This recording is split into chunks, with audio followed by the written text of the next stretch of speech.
Let me thank the organizers for having invited me for this dialogue session.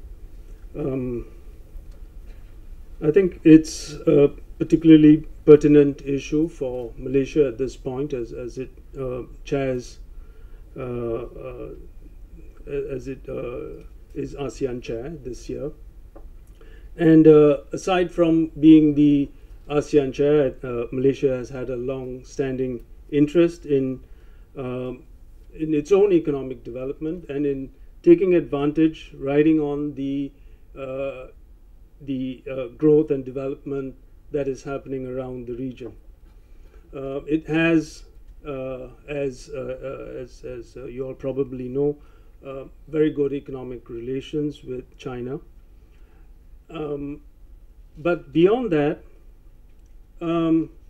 it sees tremendous prospects from championing the cause of ASEAN.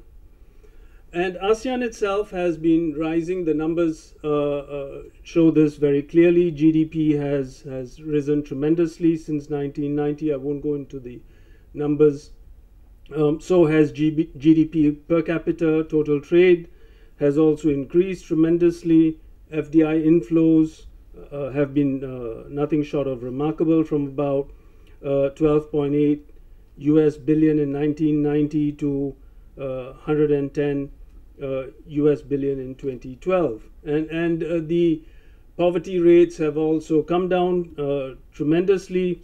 Middle class is growing. Purchasing capacities have increased tremendously.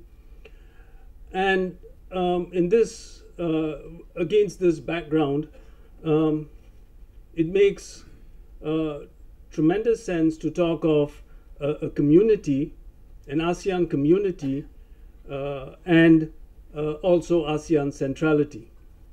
Central in a number of ways. Central in the sense that it is an entity which can hold itself together and perhaps negotiate against the likes of NAFTA, EU, etc.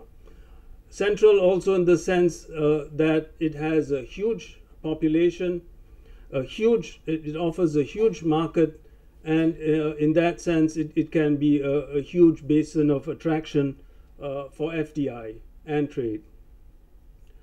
And to reflect these aspirations, you have the Aec Blueprint, which explicitly states that the goal is to establish ASEAN as a single market and production base, with the goal of making ASEAN more dynamic and competitive. And that has got 4 pillars. Without going into all these 4 pillars, I think perhaps the most obvious aspects of the blueprint would be to see the free flow of goods, services, investment, skilled labor, and the freer flow of capital, as well as making the region more competitive. And that ranges from introducing competition policy, which is yet to be introduced uniformly across ASEAN, as well as infrastructure development and SME development. The 4th pillar is integration into the global economy, and that is something that will be done through the RCEP, and it will give ASEAN a bigger voice. Now there are a whole range of initiatives, ASEAN initiatives, that go under the rubric of the community, or the evolution and development of the community. If you looked at India's engagement with ASEAN, at least on the economic front, you see that it is growing, and it has been increasing fairly significantly. About 12% of India's exports and 9% of India's imports are due to trade with ASEAN. There are opportunities both ways. opportunities that ASEAN can take advantage of from India, and that India can take advantage of via ASEAN. From the Indian side, obviously it's a market to ASEAN's, it's a route to ASEAN's market. It is absolutely beneficial to India's long-term economic aspirations, ASEAN being a growth center, perhaps one of the most robustly growing regions in the world. And aside from, in a sense, moderating China's economic preponderance in the region, it also offers an opportunity to extend trade and economic cooperation with China in the region. Now, obviously, I mean, India has signed a number of bilaterals with ASEAN member states, but I would think that the key way, the main way of going about things would be to focus on the RCEP. In that sense, in that regard, I think it makes sense, or one would expect that India would respond to the needs and aspirations of ASEAN to sort of keep track of the developments, the initiatives that are going on within RCEP, within the ASEAN Economic Community, as the community attempts to further liberalize and integrate. There of course would be issues of concern, that there are some issues on which some ASEAN countries might want to go slow, other issues on which India itself might choose to dictate its pace. Trade facilitation comes to mind, but these issues aside, I think by and large it makes sense to take advantage of RCEP.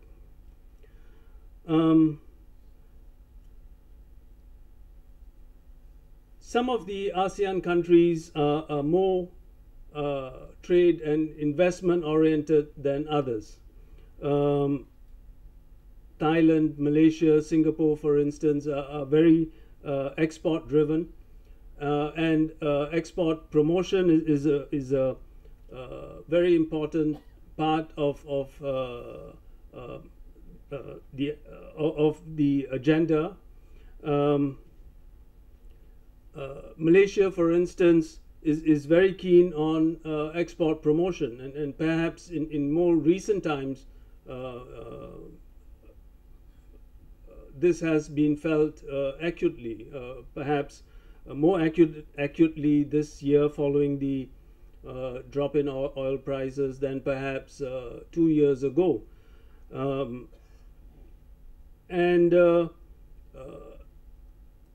Once again, that there are opportunities here for India, and India would have to take a slightly different tack depending on which set of ASEAN countries it chooses to engage with. It would take a different tack with, for instance, with ASEAN 5 in particular, these three very export-driven countries, and a different tack with CLM countries. Having said that, if one were to look at the more export-driven countries, I think it's useful to note that these countries are very keen to move up the value chain, and countries like Thailand, Malaysia, Singapore insist or are very much focused on high value added exports, technology intensive exports, and the use of highly skilled labor. There are some concerns in the sense that the MNCs have a strong footprint in some of these countries. China has a strong footprint too, but that does not exclude possibilities for India. And I would think that given these criteria of high value added production, etc., it's not too difficult to see how India could fit in. Not all of it is rosy, though. For instance, the electronics and electrical industry in Malaysia, particularly in Malaysia, but also in some of the other ASEAN countries, is hugely dominated by Western MNCs. And breaking into that market would be difficult, but the electronics industries in Malaysia, for instance, depend a lot on suppliers, vendors, etc. And at least as a first start, it's possible to envisage a scenario where Indian companies could enter the arena through that route. My colleague Prabir will talk more about regional production networks.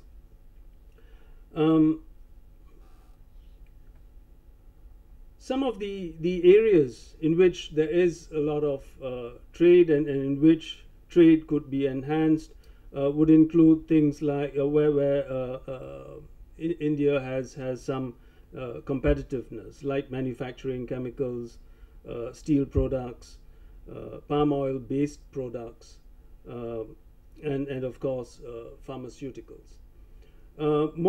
Perhaps more challenging might be the automobile sector. Malaysia has its own considerations. The automobile industry in Malaysia is it's not perfectly open, but it's not as closed as it used to be, and Malaysia aspires to be a producer of hybrid vehicles, and it's quite welcoming to investment in that area.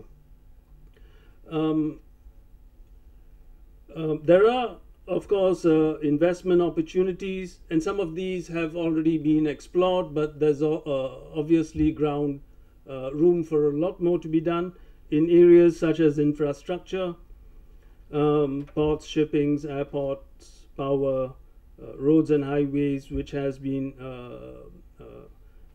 in which Malaysia has taken an active interest. ICT, the software part, I think there's a lot of interaction, and probably more that can be done within robotics and engineering-based industries. Dr. Nambiar, you will have to finish. I'll do that. Investment in services is available. There's a lot of opportunity within within the area of investment in services, but not without its difficulties. For instance, there would be resistance to the movement of financial services from India within some of these ASEAN countries, and with other legal, with other professional services too.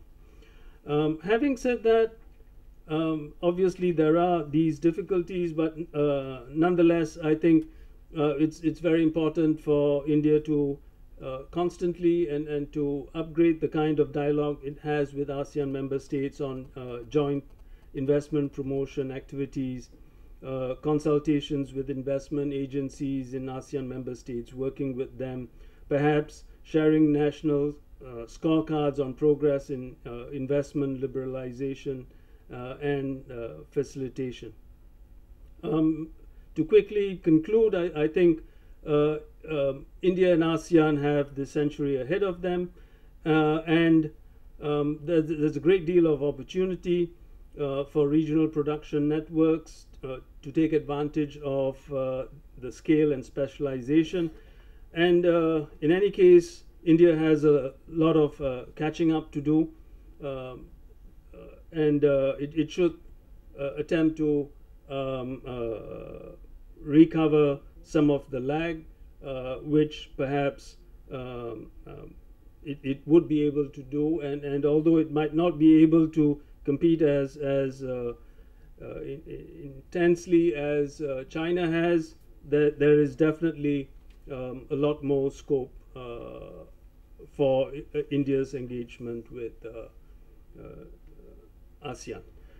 I'll now invite Dr. Prabir De to talk about production networks and connectivity. Thank you.